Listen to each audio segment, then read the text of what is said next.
Cool.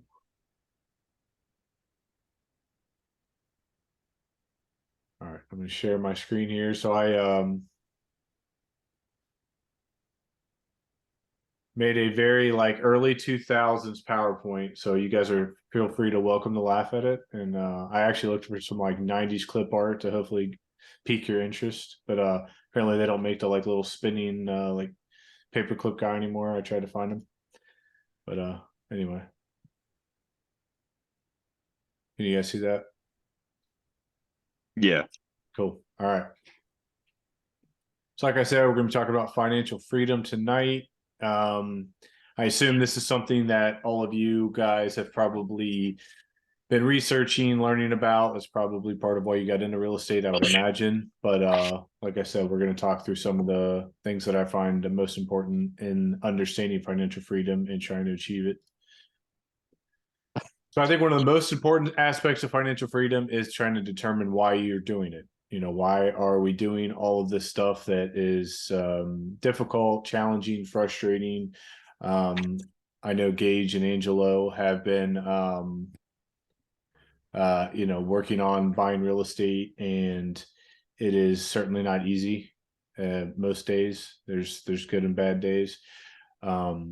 And John, if you have any questions, feel free to jump in. It's pretty open discussion. Are you and you have John? You have real estate as well, right? You already bought a couple properties, from my understanding.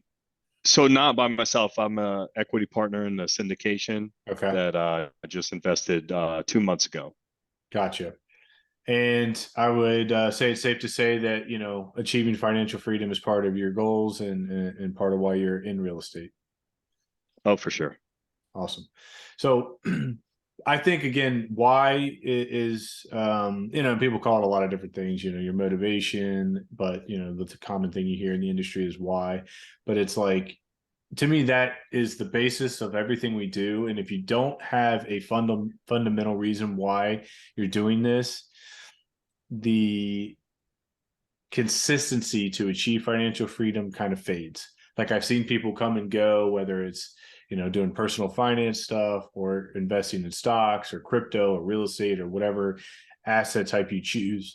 But if your goal is to make money, or if your goal is to do it because it's fun or exciting or interesting, none of that, in my experience, has been enough for people to stay consistent and long enough to actually achieve the ultimate goal of financial freedom. So that's why I think it's so fundamentally important. um for me, briefly, I'll cover why I kind of had the epiphany that I wanted to go down this path and become financially free. And it was because I had been a cop for 5 years. I realized that most of the people I worked with were miserable as they aged, towards retirement. They didn't enjoy the job. They didn't enjoy their life. They were unhealthy. They were unhappy. And I basically saw a picture of my life, 20 years down the road or 25 years down the road. And I decided that that's not what I want my life to look like. So that made me, start thinking of how can I change it. And that was kind of my initial why I went down the path of education and learning this stuff, because I had absolutely no previous educational experience when it came to money. I didn't have anyone rich in my family. I didn't have any mentors. I really didn't know anything about real estate or personal finance, and that kind of set me on that path. As I got older and started walking that path, and I started having children, then I realized, like, okay, I need to be financially in a point where I can work when and how I choose and live the life I want and be available to my kids and my family, so I can be a good parent that's present, and available. So those are all things that, built into my why personally. But again, the reason why I'm kind of focusing on this point is because if you don't get this kind of fundamental building block well established, I don't think you'll see it through for the 5, 10, 20 years necessary to continue down this path once you run into those hurdles that you will ultimately face, or you probably already have faced if you're in real estate. And like, like I've made some points here, most people just aren't willing to do it, and that's okay. It's not for everybody. And if everybody did, what you guys are here to do, then, our entire worldview would be different, right? Because none of this would be different or special if everyone did it or everyone could do it. And that's just not the case.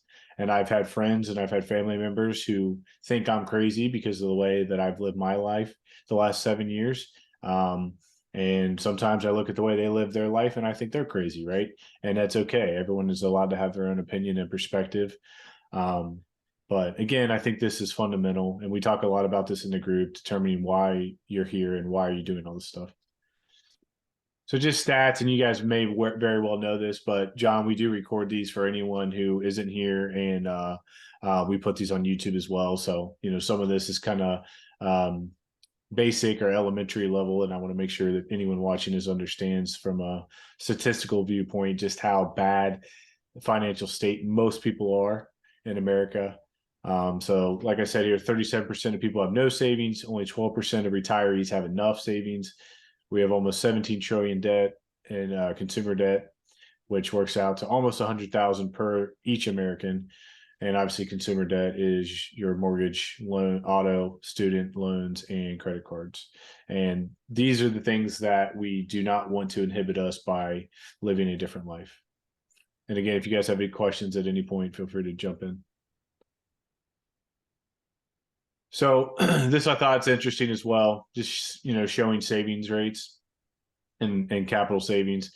I think the 42% of Americans having less than $1,000 in savings is pretty alarming and shocking.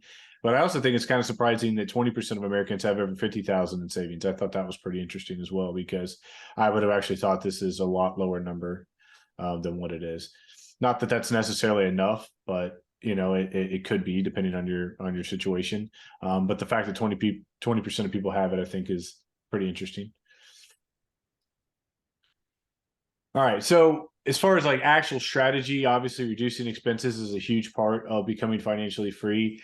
In my opinion, this might be one of the least important things. And I know that sounds kind of crazy, but we'll talk more about that. Does anyone here actually live like on a monthly budget where you literally put all your income and expenses into like a program or spreadsheet and follow it pretty consistently? Anybody? No. I'm terrible about that as well. When I first started, probably like 2015, learning about this stuff and trying to educate myself, I tried to live on like a spreadsheet budget. I was doing the whole money makeover thing. I don't know if anybody here's read the Total Money Makeover by Dave Ramsey, and I was doing the debt snowball, and I kind of got into all those things initially, even before I started investing. And I pretty quickly realized like it's just not for me. I didn't enjoy it. I think I was already a pretty frugal person, so for me, budgeting is not like a huge necessity. But I also just learned, as we'll talk about here in a second, that like I'm much more of the type that I'd rather just 2, 3, 4x my income than worry about trying to save $50, $100 on certain budgetary line items, right? So, and this is something to talk about a lot, especially with new investors. Like saving on your housing and auto costs, that's statistically speaking going to be anywhere from 30 to 50% of your budget, right? So your monthly expenses, 30 to 50% are going to be your house and auto if you have payments on those two. So for the vast majority of people, if they get these two things right, then everything else is going to be just fine. So again, I don't think it's really worth, to me personally, it's not worth trying to save $20 clipping coupons at the grocery, or not, you hear people all the time on Instagram and TikTok saying like, stop buying Starbucks and you'll be a millionaire and all this stuff. Like, to me, that's not really a reliable strategy. And then the savings rate here, like we talked about, this 15% is like the absolute bare minimum to me. This is what a lot of personal finance people talk about. I don't really agree with that. I think if you're serious about financial freedom and if you want to do it in any reasonable time frame, you should actually try to be more like 50%. And I know that sounds like a really high number, but again, you can only save so much, and that's why increasing your income is a huge piece of this here. One thing that's interesting, and I don't hear a lot of people talking about this, but it's like when you save $1, it's actually like 1.3 to $1.4. So, and obviously that's from taxes, right? Most people are going to be in that 30 to 40% tax range. So when you're saving $1 that's already been taxed, it's actually worth 1.3, 1.4 of new dollars earned. Hopefully that makes sense. But that's one kind of interesting thing about saving that is an advantage over just constantly increasing your income. So debt is a very hotly debated topic when it comes to personal finance. I am probably a lot more on the aggressive side of the debt opinion. So speaking just from my own personal experience, when I broke down all of my debts and was trying to do the whole debt snowball thing, about 9 years ago now, um, I'm not a math whiz, but I kind of quickly realized a lot of my debt was 2, 3, 4% interest, right? Like I had a truck payment. I think I had like a 1% interest on my truck, which obviously today is not the case, but you know, this is back when they were trying to give trucks away because nobody would buy them, and you could get really, really good financing deals. And so I kind of realized, like, okay, I don't know exactly what the number is, but let's say I had $100,000 in consumer debt. Okay, well, I kind of realized that, yeah, I could work really hard and save $100,000 and pay off this debt, but most of my interest is somewhere between that like 2 and 4% interest rate. I didn't have any credit card debt. I didn't have any student loan debt. Um, so like most of my stuff was house and auto, and I think I had like debt from my LASIK that was like 0% interest. But my point being that for some people, paying off debt is going to be the best strategy for them, any debt they have. Obviously, for almost anyone, if you have credit card debt at 20, 30, 40% interest, of course, that is going to be something that you need to restructure or pay off as soon as possible. I'm going to go out on a limb and say everyone in this group does not have high month to month balances on personal credit cards. I'm hoping that's not the case. But if it is, then, that's something you should definitely focus on. But anyway, the point I want to make here with debt is that it comes down to the individual, their behavior, how much control do they have financially, and whatever experiences they may have with finances or investing. But if, again, let's say that $100,000 example, if I'm on 2 to 4% interest, it would make way more sense financially to take that same 100,000 I could use to pay off my debts and go invest it at a 8, 10, 15% return and continue to cash flow my debt payments and have a net positive result. So hopefully that makes sense, but that's what I want you to take away from, this piece of it, is that when you look at debt, it has to make sense mathematically. Now, I will say that since I got out of debt, I learned all the things I've learned about personal finances. I have chosen to not go back into any personal debt outside of my primary mortgage. And I used debt on one of my vehicles, but it was more of like a, tax write-off strategy thing. So that's a little bit more complicated. But point being is I don't do any month-to-month consumer debt. I don't do any high interest debt of any kind. And hopefully you guys can get on that path if you're not. Okay, so increasing income, again, I think that is probably the most important strategy when it comes to financial freedom. Obviously, the less you make, the more important it is, right? If you're working minimum wage and you're making 30,000, $20,000, $30,000 a year, increasing your income is extremely important if you ever want to achieve financial freedom. The amount of time it would take on $20,000 or $30,000 in income is such a significant time period that you'll be lucky to ever be financially free in your lifetime. So I put in a few bullet points here of things you can do. Obviously, side hustles, a business, second or third job, changing career paths, companies to get major bumps in salaries. I know some of you guys work in corporate jobs where that, if you just take your annual raise or even a promotion within your company and you stay there for 30 years, over time you're going to make significantly less money than if you were to change careers or companies every, like 3 to 5 years, and not coming from a corporate background, you guys may understand that even better than I do. But all of my friends and, people I've worked with in the real estate business who had very successful and quick income changes in their careers were constantly moving companies to achieve that. So unfortunately, that could be part of the strategy. Obviously, most of you I'll probably understand that, if your income is directly tied to amount of hours, then you are most likely going to have to work a lot longer period of time to achieve the income needed to reach financial freedom. And then my last strategy is to build valuable and high income skills. So, um, obviously, for those of you who do know me, John, you may not know me as well, but I was a cop for 10 years. I built a real estate sales business and I built a general contracting business. Um, but fundamentally, I think that last bullet point is what I would describe myself as. I built valuable high income skills, and I also built a valuable network of people I knew. So the way I typically make money is because I'm connecting people in my network A to B, whether that's through contracting services. I'm connecting buyer and seller clients together, and obviously that's how I get paid a commission. I'm finding deals for people that I know are going to be a good fit. So I'm connecting people with deals, or I'm connecting off-market sellers with buyers.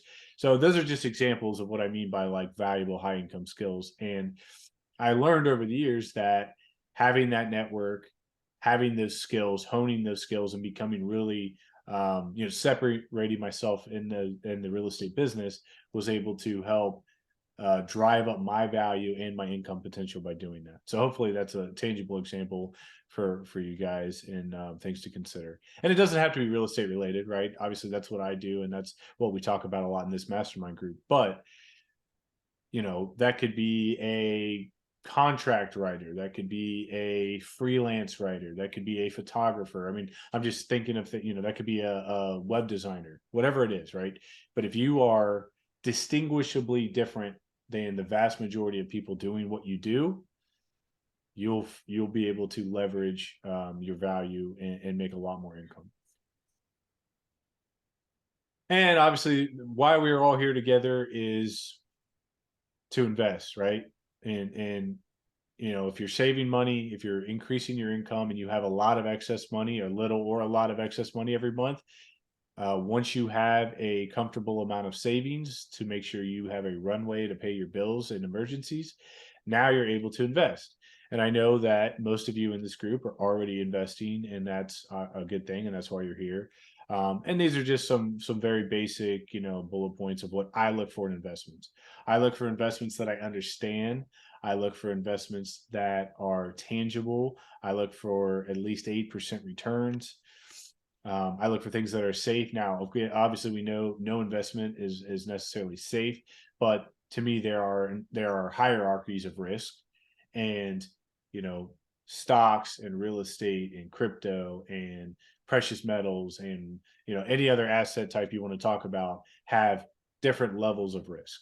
And I personally invest 99% of all of my assets in real estate, but I think every investment vehicle has a purpose and a somebody out there that would fit their life and what they're trying to accomplish. But ultimately, we're trying to grow our money consistently. We're trying to hedge against inflation, which is obviously a topical issue for most people right now. And any investing strategy you choose is going to work over a time period. So the longer, the better in most cases. And we want to invest in things that tend to go up in value over time. The big thing here, though, is consistency. If you're only making $500 extra every month and that's all you can invest, well, you're going to have to consistently invest that money every single month. And hopefully, as your capital grows, hopefully your income grows, you can continue to add your contribution to that. But fundamentally, that's what we're all doing as investors, right? And we're trying to grow the pot that we can add to and build to, and we're trying to grow the pot itself as we invest it. At the end of the day, it's simple math. Don't overthink it. you need back to the beginning, you want to focus on your goal and your path. And in my opinion, anyone can achieve financial freedom, meaning earlier than your retirement years. I don't think we're all meant to work until we're 50, 60, 70 years old. I don't think that has to be the case. There's certainly going to be setbacks. I've had countless setbacks in the last 7, 8 years I've been doing this, but you have to just take your hits and keep moving forward. Again, stay consistent. And I think one of the big fundamental changes for me is probably about 4 or 5 years ago. I started tracking my net worth, and I started tracking all my rental income, and getting very in tune with what's actually happening in my properties and in my investments and in my businesses. And I think if you're not tracking what you're doing and accomplishing, you're not really able to control it. And lastly, I just wanted to make a note of understanding tax strategies. I think it's very important to understand tax strategies yourself and partner with a really good tax person or CPA. And I'm at a point now in my career where tax savings is probably one of my biggest, or tax liabilities are one of my biggest potential expenses I face every year. So for me, having really having a very clear and purposeful tax strategy can save me tens or even $50,000 in taxes that I'm able to then repurpose into investments and things like that. So obviously, the more income and the more investments you have, the more important that will become. But I think even if you're starting out as a new investor, understanding taxes, understanding tax law, you don't have to be a CPA, but having a fundamental basic understanding is important for everybody. And lastly, in summary, determine your motivations and your why for financial freedom. Determine if you're willing to do what's necessary. And again, like I said, not everyone is, and that's okay. If you look at the reality of what it takes to achieve financial freedom, and it's not easy. To me, I always say it's simple, but it's difficult, meaning that it's like 3-year-old logic to do it, but it's difficult to show up day in and week in and month out, and stay the course. But if you determine that's not going to work for you or your lifestyle or what you want to do, then that's okay. I mean, you have to be honest with yourself. And that's part of why the people in this group are here, because we try to be honest with ourselves, with each other, and hold each other and ourselves accountable to what we're trying to accomplish. So determine your number, determine your goals. And what I mean by number, that could mean a couple of different things. Like let's say you're investing in stocks, you're probably going to be talking about like a net worth number, right? And then if anyone's familiar with like the 4% rule, meaning that the assumption is when you're in retirement, you're going to live off of 4% of your net worth, and you're going to invest 4% of your net worth, and basically meaning you shouldn't have to spend any of your nest egg. If you are more invested in real estate, then that could be a cash flow number. If you're making X amount of dollars passively, an income every month, that's the way I look at it. I don't really care necessarily what my net worth is, but I have a very clear cash flow goal every year that I'm trying to achieve and add to my cash flow numbers, which will then continue expanding my financial freedom, but also expanding my lifestyle and what I'm able to do with that money. Again, reduce your expenses, pay off debts if and when necessary, and invest wisely. And I think for most people, if you follow this path, you can do this in 5 to 10 years pretty reliably and pretty simply. Like, I don't think a 10-year plan is super risky or aggressive. I did it in about 5 years, and I'm probably on the more aggressive end of the spectrum. I was the type of person working 70, 80 hours a week for 5 years. That's probably not feasible for most people, or even necessarily advisable for most people. I think that's going to really depend on where you are in your life. Where I am today, if I had to go back and start over with my life I'm in right now today, there's no way I could do what I did, because now I have 2 kids and one on the way, and I have so many more obligations and responsibilities. There's just no feasible way I could work 80, 90 hours a week and give the same level of effort and energy towards financial freedom as I did when I started, 7, 8 years ago. And again, if you want to work longer, like if you have a 20-year goal to retire, that's fine. That's okay. You have to decide where you want to be on that passive and aggressive spectrum. what anyone who's watching this, all I want them to understand is that you have the ability to determine it, and it doesn't have to be 30 or 40 years. And that's what everyone tells you. That's what everyone sells you. When everyone tells you to go to college, they tell you to go to college with the understanding that you're going to be working to 65, right?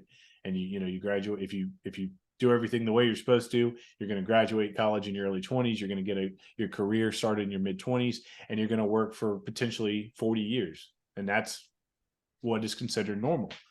So the whole point of this is to make people understand that that does not have to be normal. We have control of our own destiny in many ways, and I don't think many people understand that as should. All right. So, any questions about any of that? I know that was a ton of stuff, but I'm open to any sort of group discussion you guys want to have about any of those topics.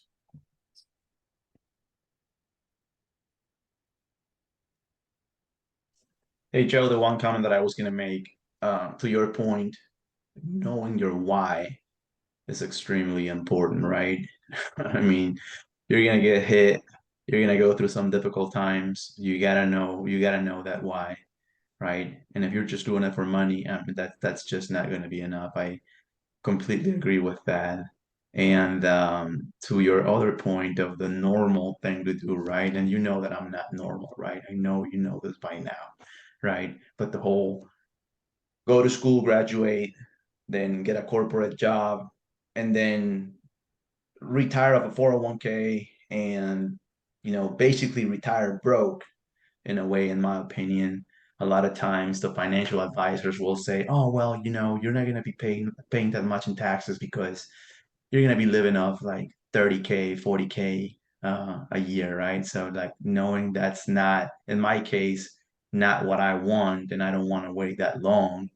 It's one of the many reasons, right? One of the many whys. But I think that, again, going back to your point, knowing those whys and very being very clear about that. Having, in my case, I personally have multiple whys, right? And I think you guys do as well.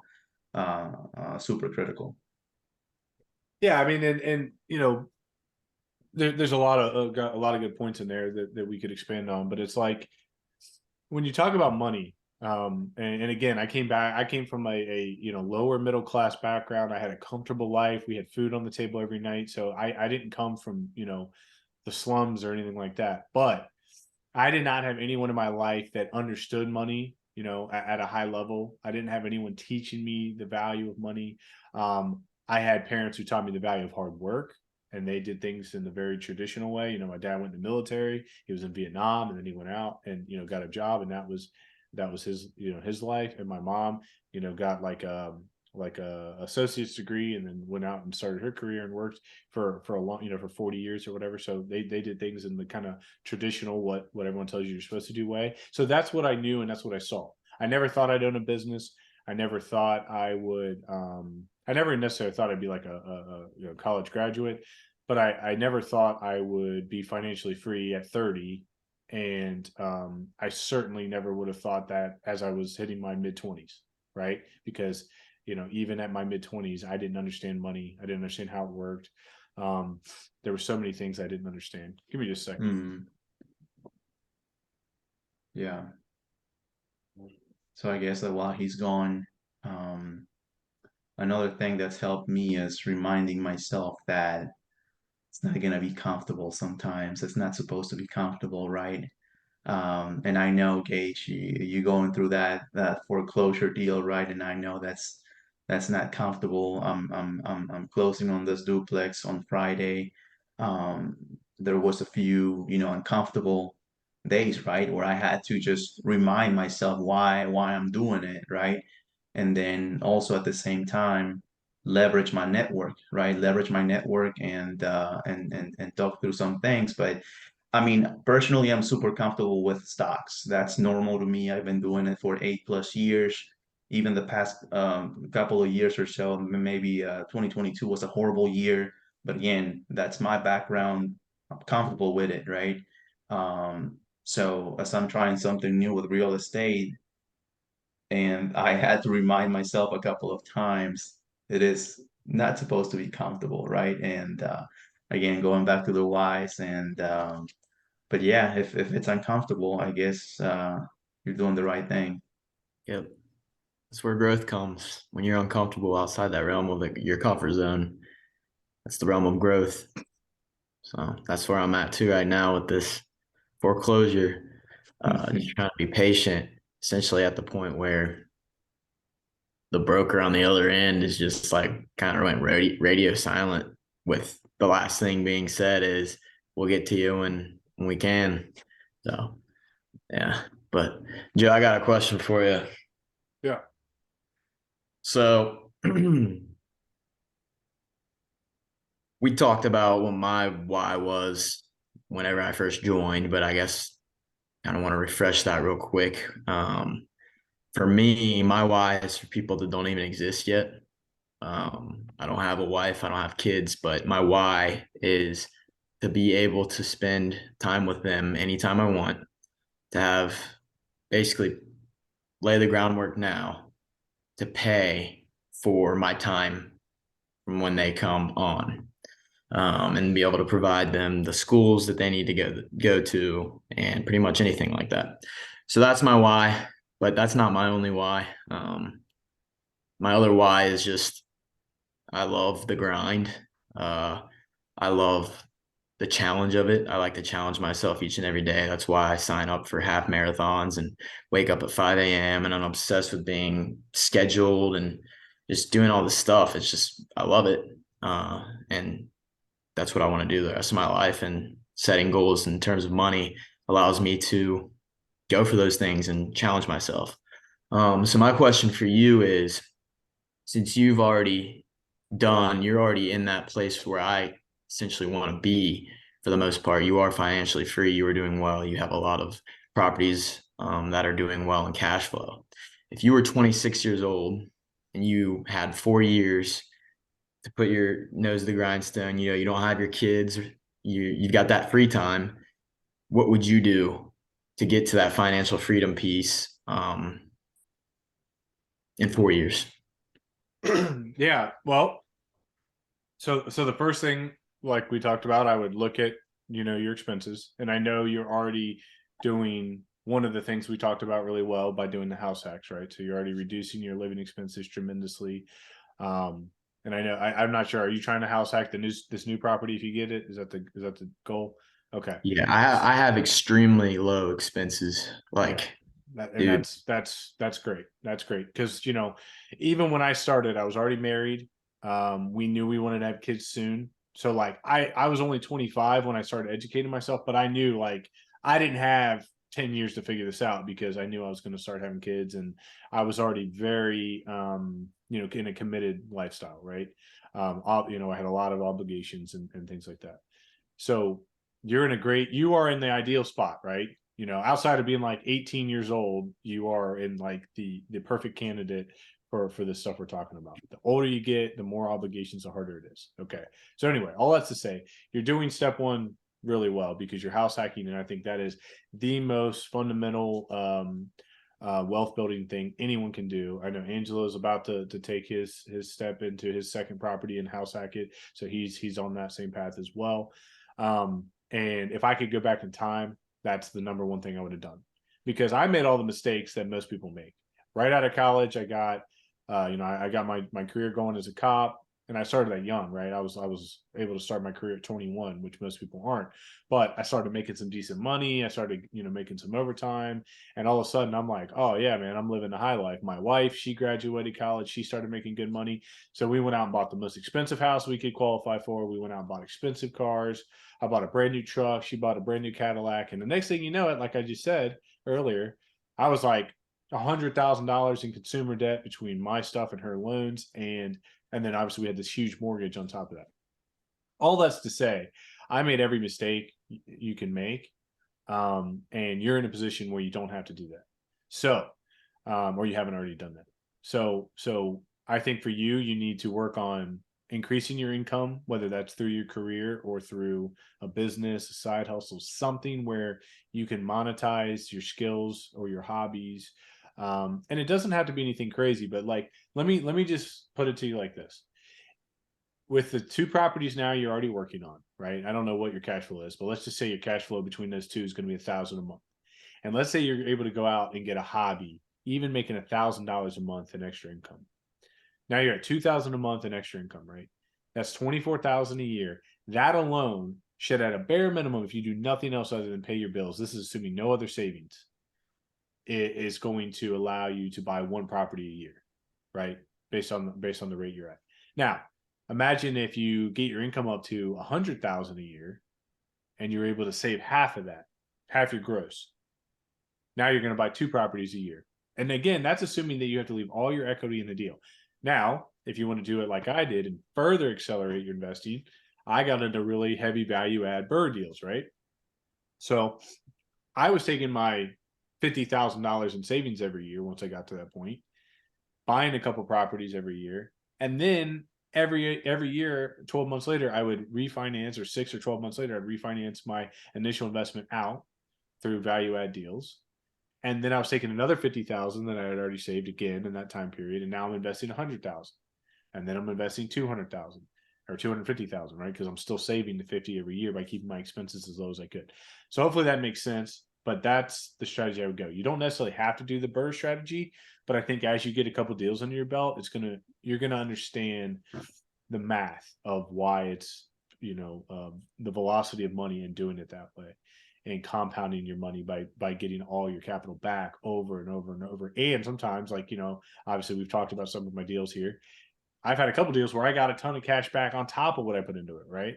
So it's like, that to me is how you really do this aggressively. But the disclaimer to all this is I was working 80 to 90 hours a week, which was awful.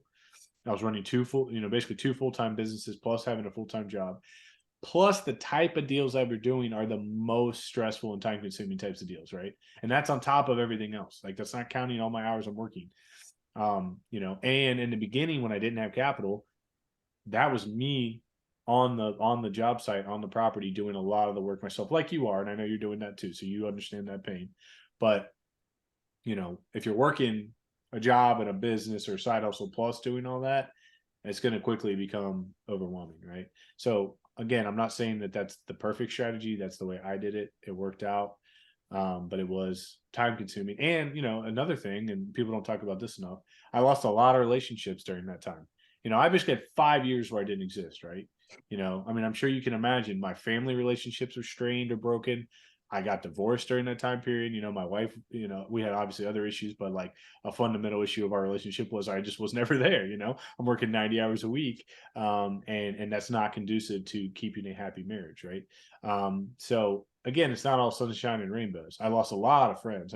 Some I probably should have lost anyway, but like, there was friends where they'd invite me to do stuff or invite me to a wedding, and it's like, man, I got to get this property ready for tenant, and I can't do it. I'm sorry. And that was my focus. That was my sole focus, was those goals I set, and pretty much everyone else was put at the wayside. Now, obviously, when my daughter was born in 2017, that changed a little bit, and I'm fortunate to say that I was always able to keep my daughter a priority in my life, above money and real estate and my businesses and things like that. But that was like the only that was the only other focus I had in my life, was my daughter and, my goals. So anyway, I'm not trying to discourage you. I'm just saying that sometimes you have to make judgment calls and you have to balance things, and it can't all be go 100% of the time, and you also have to stop and enjoy yourself a little bit, because, I didn't take vacations during that time. I didn't really hang out with my friends. Like, I'm not, and here's the thing. It's like, you can make time for your friends and not have to spend a ton of money doing it, and that was just a selfish thing almost of me to have a singular focus, if that makes sense. But that's how I would do it if I were you. And 4 years is aggressive goal. We're obviously in a different market too. I was in a fortunate market that from 2017 to 2022, you want to take that 5-year snapshot, the market did nothing but go up and to the right? And we may not have that market for the next 5 years. So that may be more challenging for you than it was for me, and that's just something we don't have control over. But I hope it's that way, but I'm just saying, you have to be realistic and look at it. I don't know exactly what the Warren Buffett quote is, but it's like, everybody looks like a genius in a bull market or whatever, right? I mean, that's kind of the same thing. The way the real estate market's been the last 12 years, everybody looks like a genius, but that could change, hopefully that answers your question. Yeah, it does. Um, that was good. And some of the stuff that you said during that, I'm seeing in my own journey, specifically with the friends thing.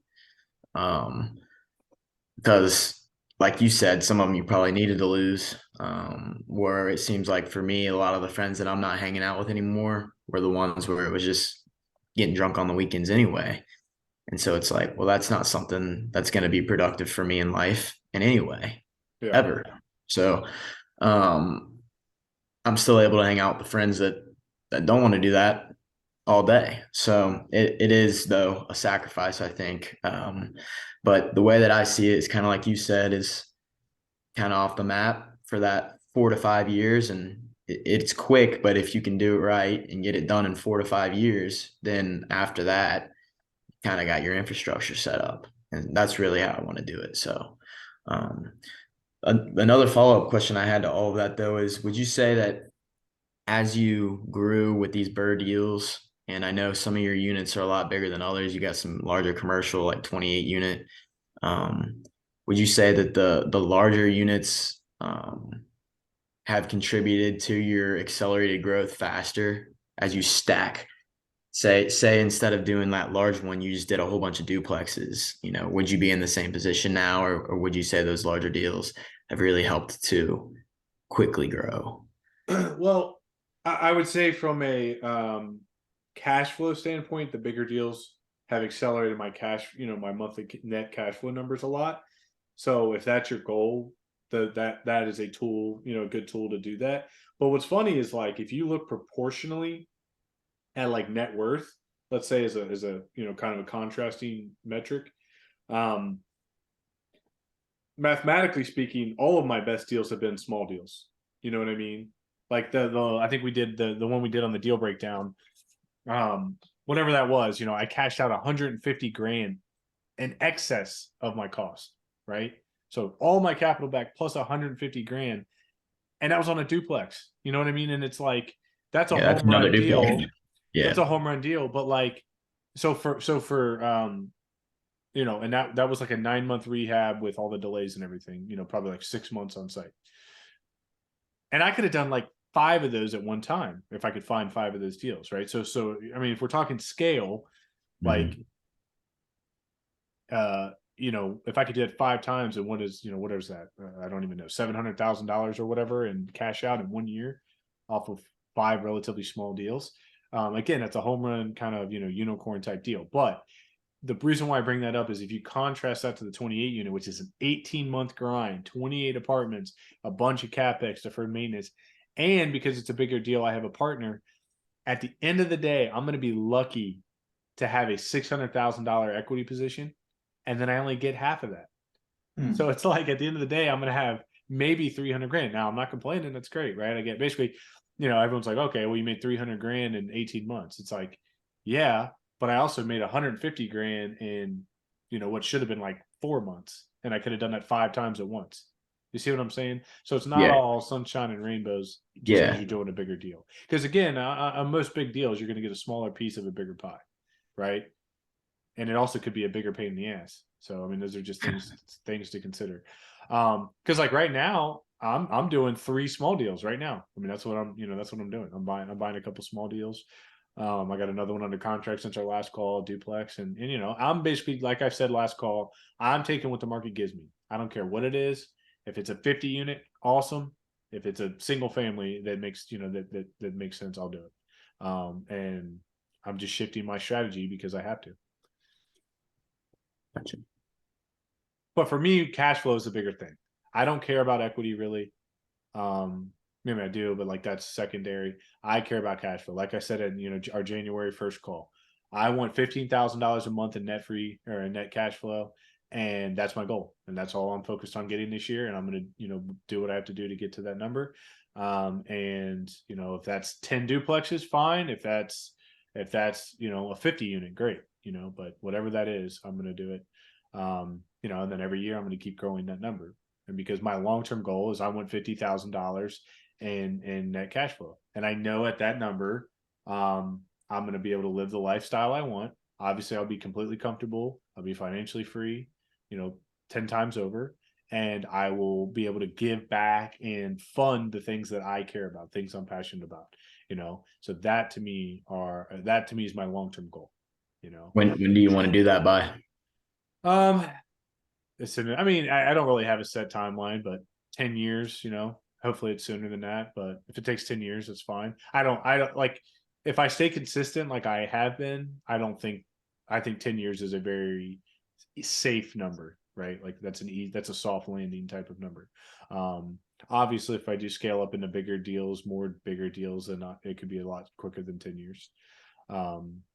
But if I'm at 30,000 a month in net cash flow, I'm going to be doing just fine, right? Like I'm not going to be in a big hurry to get to 50 either. So that's what's weird. It's like, and I'm not complaining, don't take this the wrong way, but it's like the more money you get, the less you care about making money.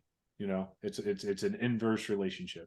So it's I have to find reasons every day to get motivated to get out of bed because I don't have to.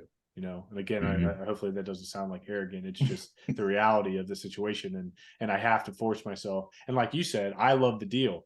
I love to chase the deal. I love to put them together. I really don't even care about the money. The money is a byproduct of it. That's great, but it's like this duplex deal I'm doing in Deer Park. Like I love that neighborhood. I love that area. I almost look at it as like I'm giving back to this area because I'm taking another problem house and I'm making it beautiful. And that was where I was a cop for 10 years. So it's almost like it's a philanthropic thing that I'm getting paid for. It's like it's the best of both worlds, but it's more of like a passion project than it is a monetary one, And but I get that adrenaline rush. I just real estate can certainly be addicting. And again, though, those are all things that like are aside from the money. All right, John, what are you thinking here? You're muted, I think. There you go. Yeah. So can you hear me? Yeah. So I watched a bunch of your videos on YouTube before, kind of saw the other videos, the deal analysis and whatnot. So I'm 33, a little bit older than Gage, but I pretty much got everything else figured out. I mean, I have no debt. I started, I'm a self-employed health insurance broker, quit my job maybe three years ago, started this business. It was rough in the beginning. But I'm relatively pretty high income now.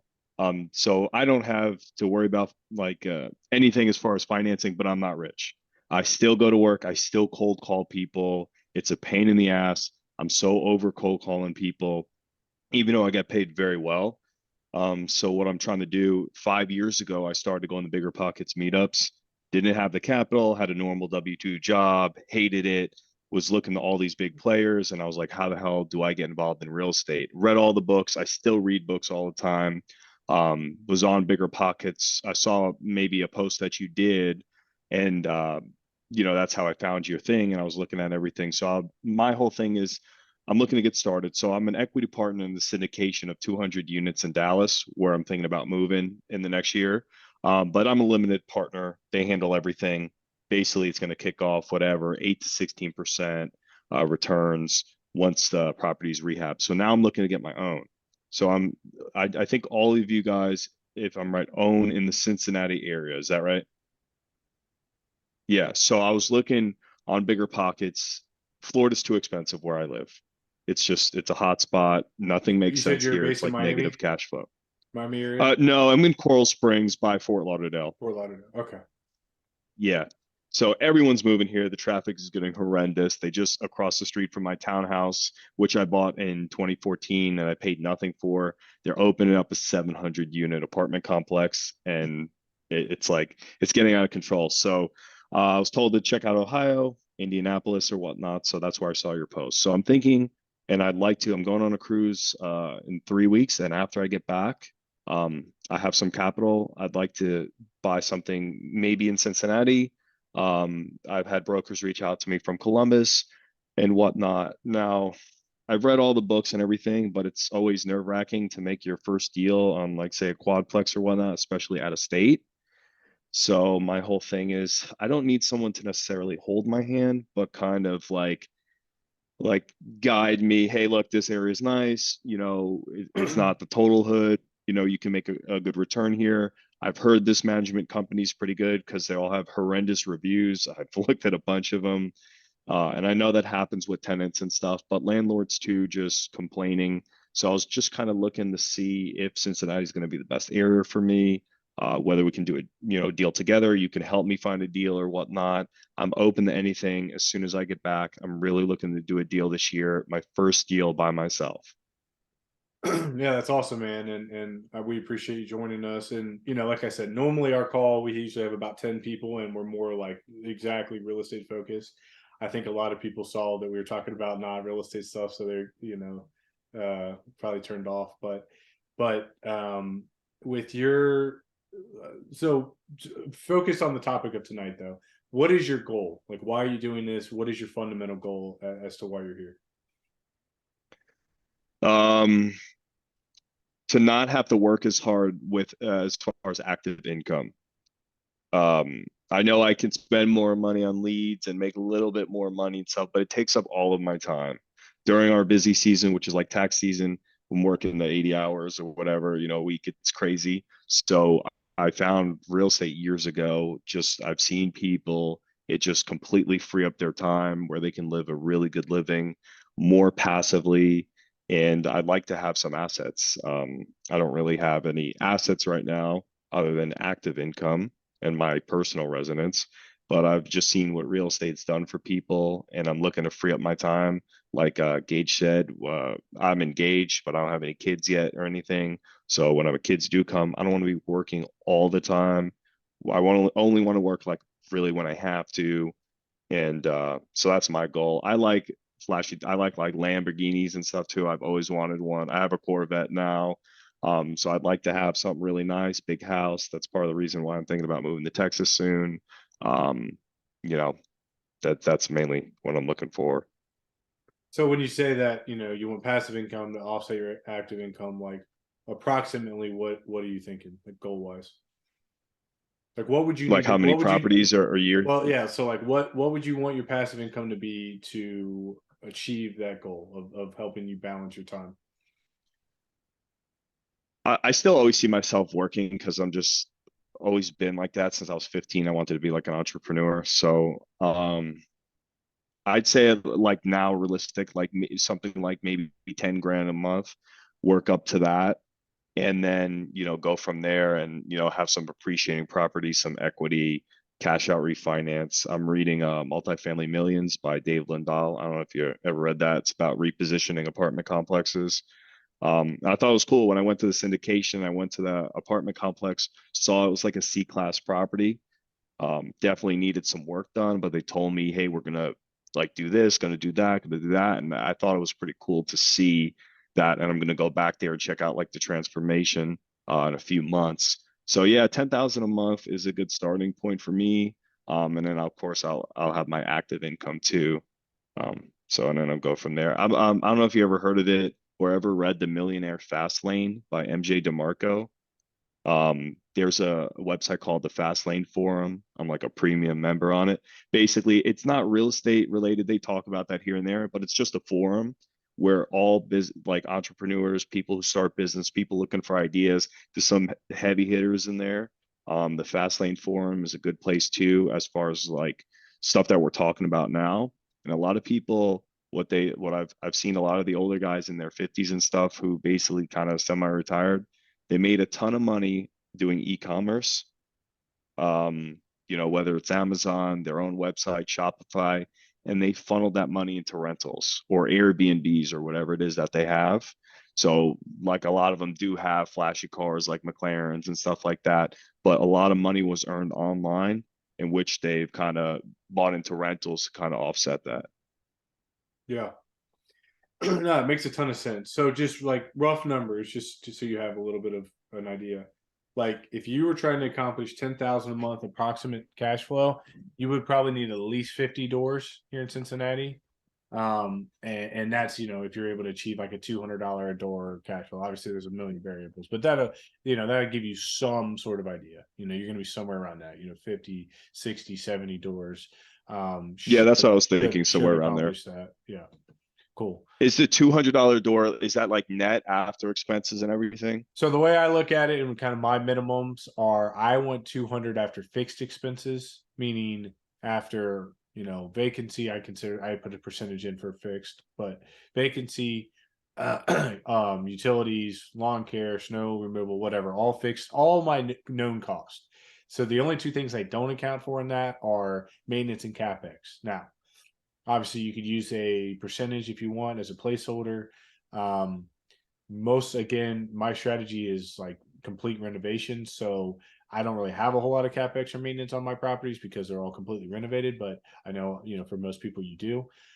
So that's my number. I want $200 in what I call gross cash flow, after fixed expenses.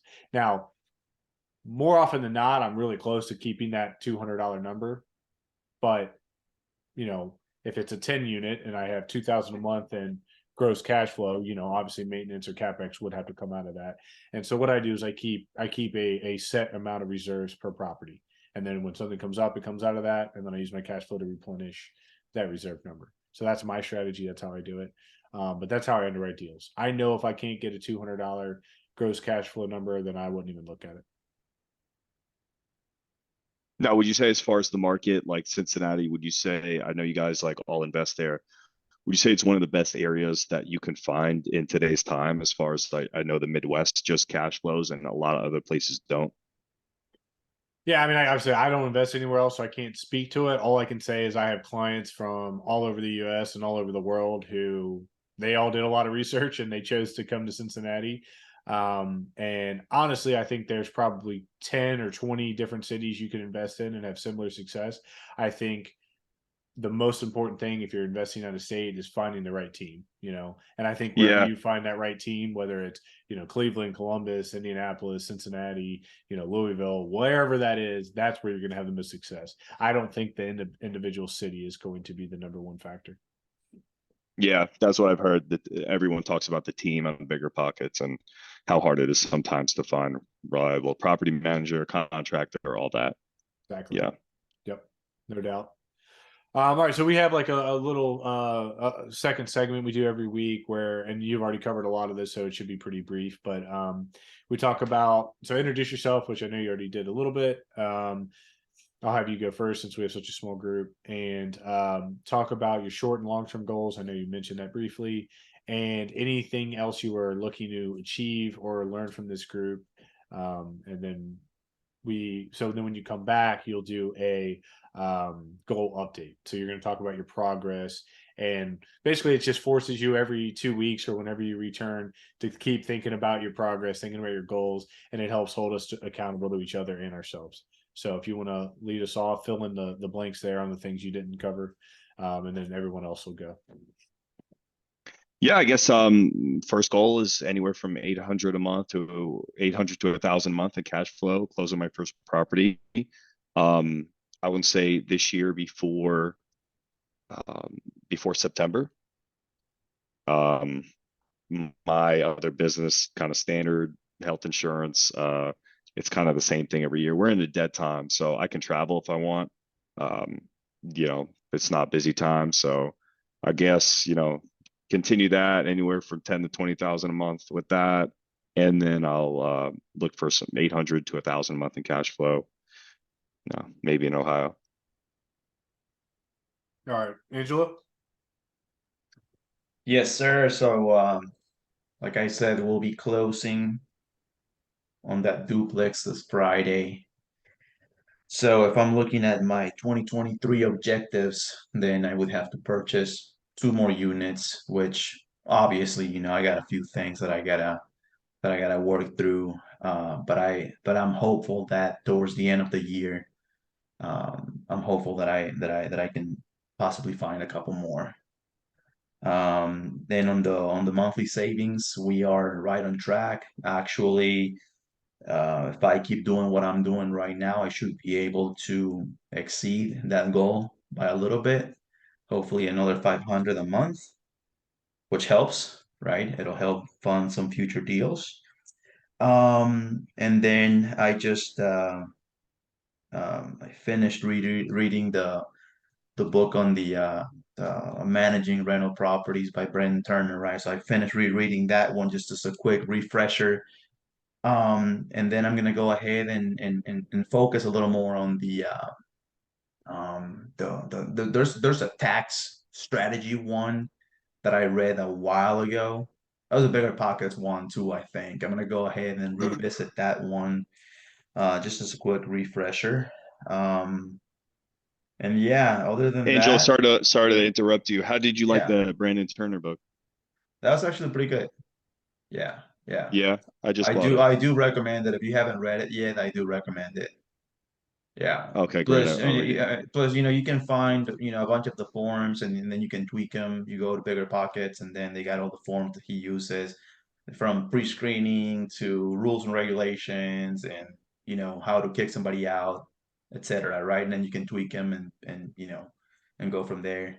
But Okay, I good. do recommend it. Yeah. I know Joe's read it and I think Gage has read it as well. So but yeah, I mean, we're doing well right now. Again, on track so far this year. So we'll see what happens.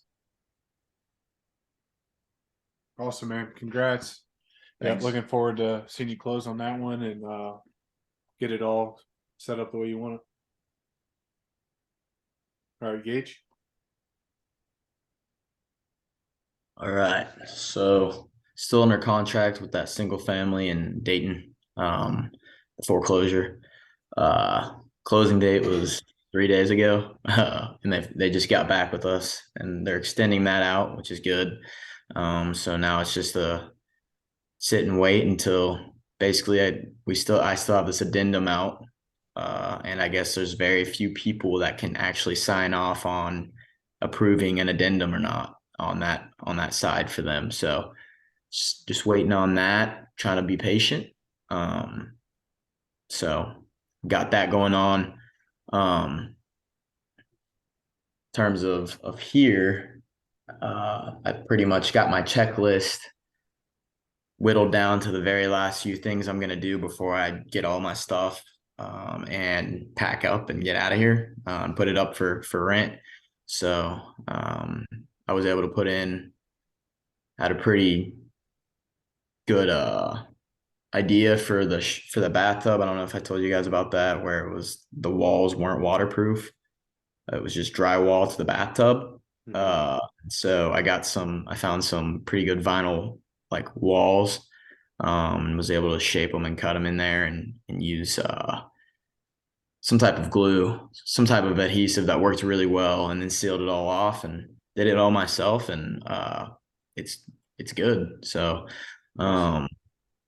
this place should be ready to go here soon. Gonna test the market out just like I did for the first unit downstairs in terms of price.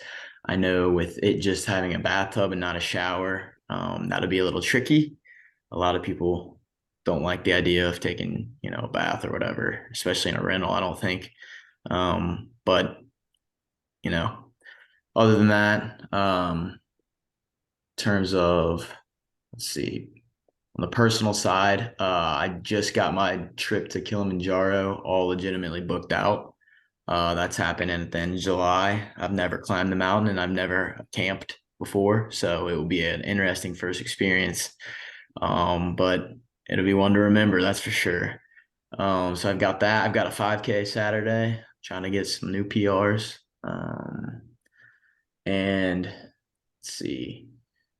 Long-term goal is still, that 4-year plan to have a solid infrastructure under me. I think I've said like 80 units if I got real specific about it, and like $300,000 a year. So working on that.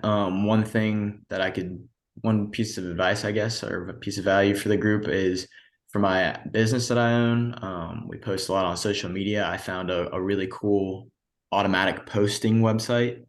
It's called later.com. So Joe, I don't know. I know you've said you're into posting for your own personal brand.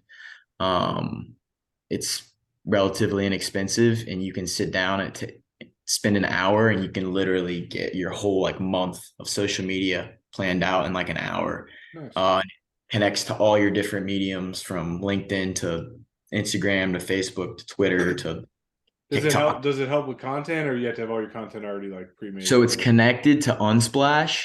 So if you're all right with using stuff that you didn't take, like photos you didn't take, you could, if you wanted to do a blog post about construction, something educational, you could just grab a stock photo and kind of use whatever's on Unsplash. But in terms of like creation, do you mean like video creation or Yeah, like I mean, pretty editing much and stuff? everything we're doing right now pretty much is video. Is video? Yeah. Okay. So you pretty much have to have like a month planned, and then you could schedule all those posts. Yeah. So you would still need to do all your editing and all that.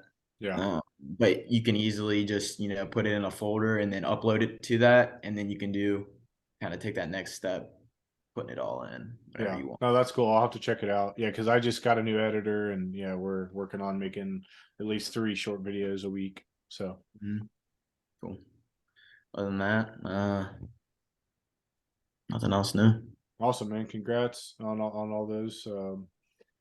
So yeah, like I said, main changes since the last time I'm still working on the condo deal. I think I just got under contract last time. Had some HOA title issues that they're working on clearing, so I haven't closed on that yet, but should close on that either this week or next week. And I got a contract on a duplex in Deer Park.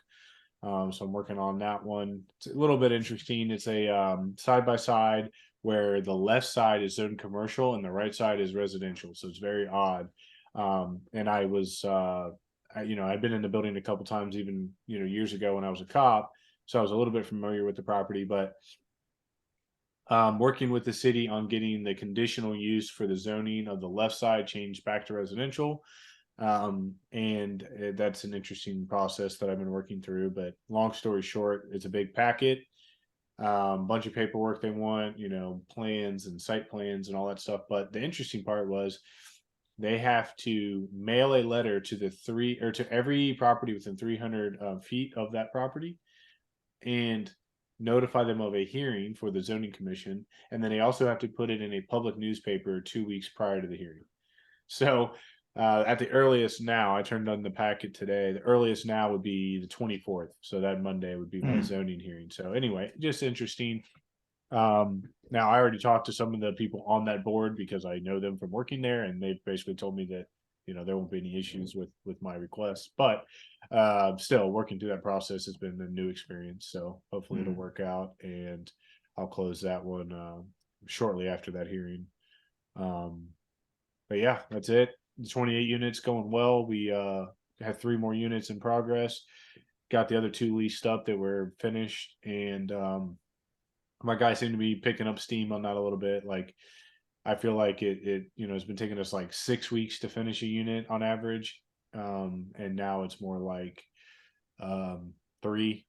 So they've cut their time almost in half, and I think they're just getting a lot more in rhythm with the process of what we're doing, because we're doing the same thing 28 times. So that's been optimistic to see the improvement in time. But yeah, I think that's about it. Other than that, just doing some construction projects and some handful of real estate sales and moving along. Hey Joe, just curious, where Yeah. did you find that deal? So you remember Anderson, who talked to us a couple weeks ago? So he has his search set up for mixed use, and I don't. So when that property came for sale, I didn't even look at it. I would have never even seen it because I don't have my criteria set up for that. Well, he's been looking for mixed use. So he sends it to me and he's like, "Hey, did you ever look at this property?" And it had been on market for like a long time. Like, it had been like on and off market, like I don't even know, like 120 days or something. And I think the guy initially listed it for like 200,000. And he dropped it all the way to like 125. I mean, so it had dropped a lot. And I was like, no, I never saw it. I was like, but I know that building. Like, I had been in there as a cop, so I knew what it was what it was about.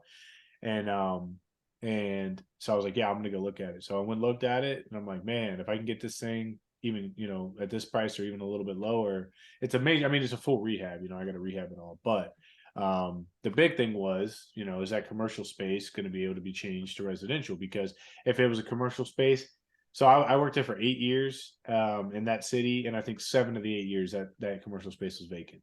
So I'm like, there's just not much demand there for. It's in a bad spot for commercial. It just there's no parking. So I knew part of the deal would have to be getting that converted to residential. So that's what led me into that process, and that's why I ended up. So I got it under contract at 115 though. So Nice. it worked out. The numbers should be good on it once it's done.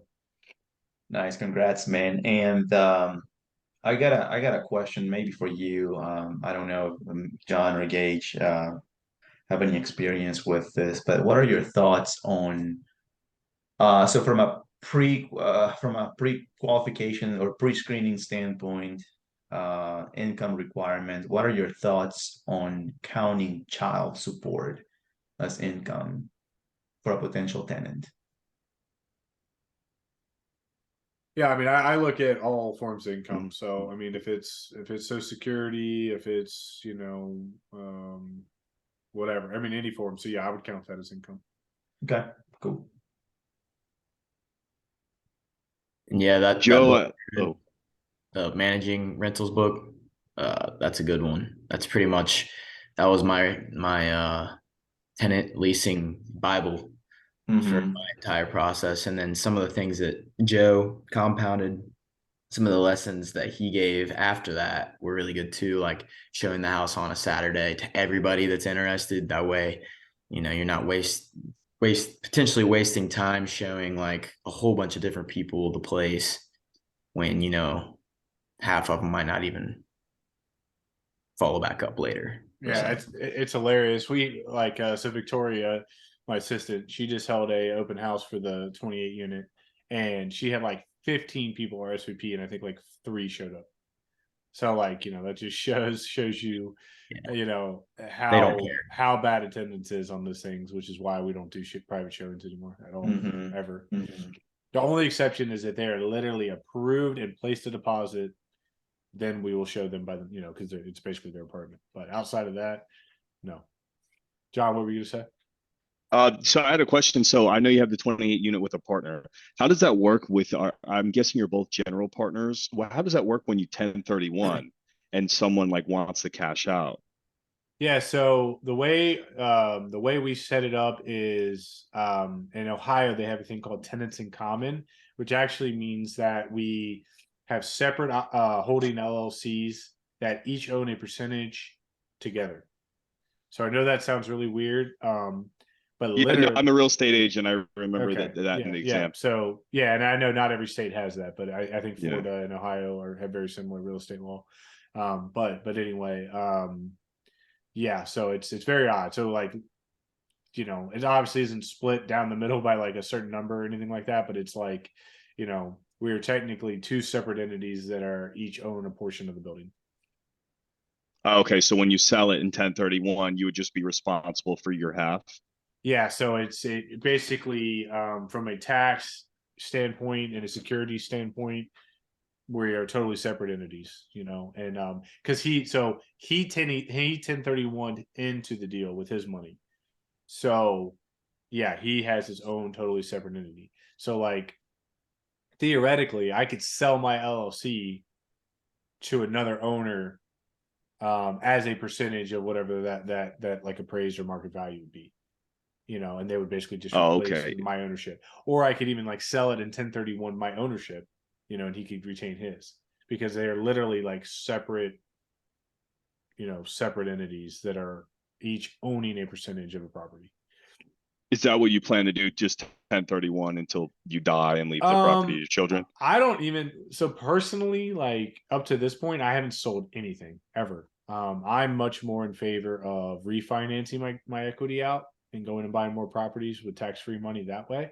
Obviously the day may come where, it makes more sense, or like I need the depreciation, so I need to scale up, there may be times where for strategically, I need to move on and scale up into a bigger property.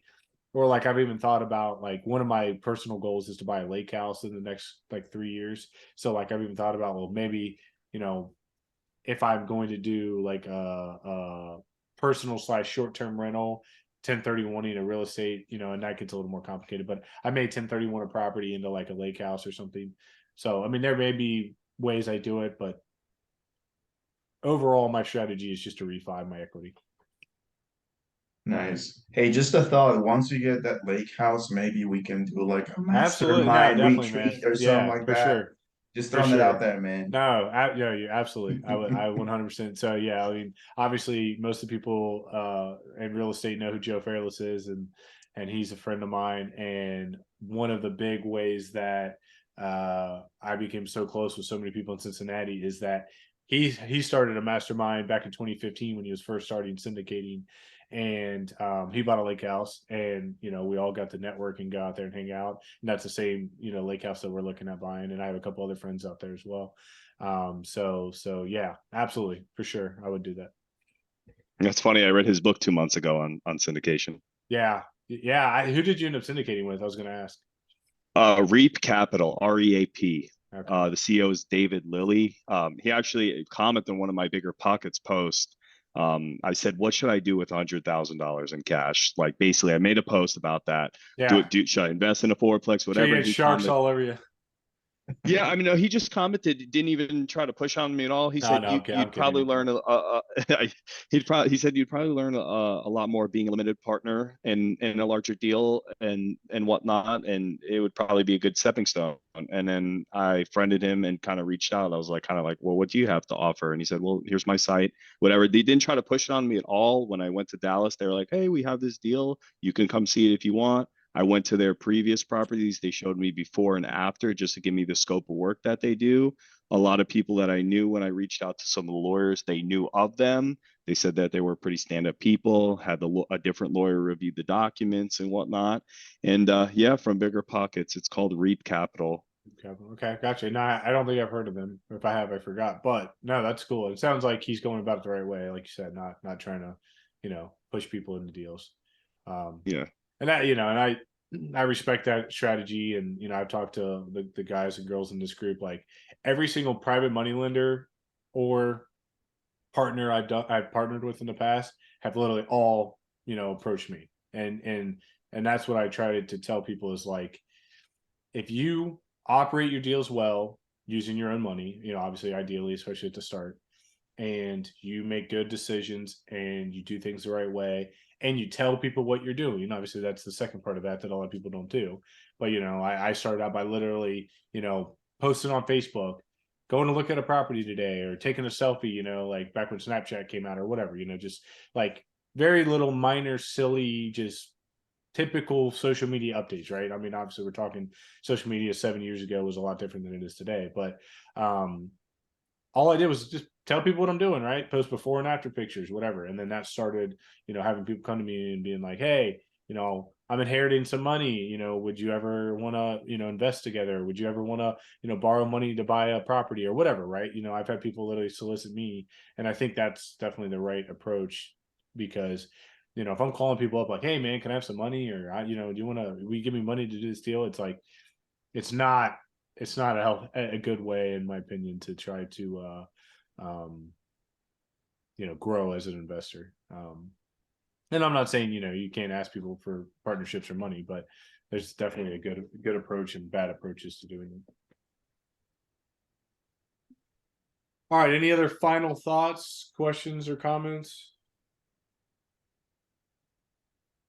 So the next call, I know DJ was supposed to talk tonight. He ended up having vacation, spring break, and all that. So he's gonna DJ is another guy in our group who is buying a 10 unit right now in Cincinnati. And it's a really big and interesting deal. It's a mixed use as well. So he's gonna present that deal on the 19th. So John, hopefully you can join us again and join us whenever you can make it, but it's always every other Wednesday at 9 p.m. So appreciate you joining us tonight, and look forward to seeing you come back. Thank you guys. Awesome. All right guys, I will talk to you later. Good luck. See you guys. See ya. All right, take care.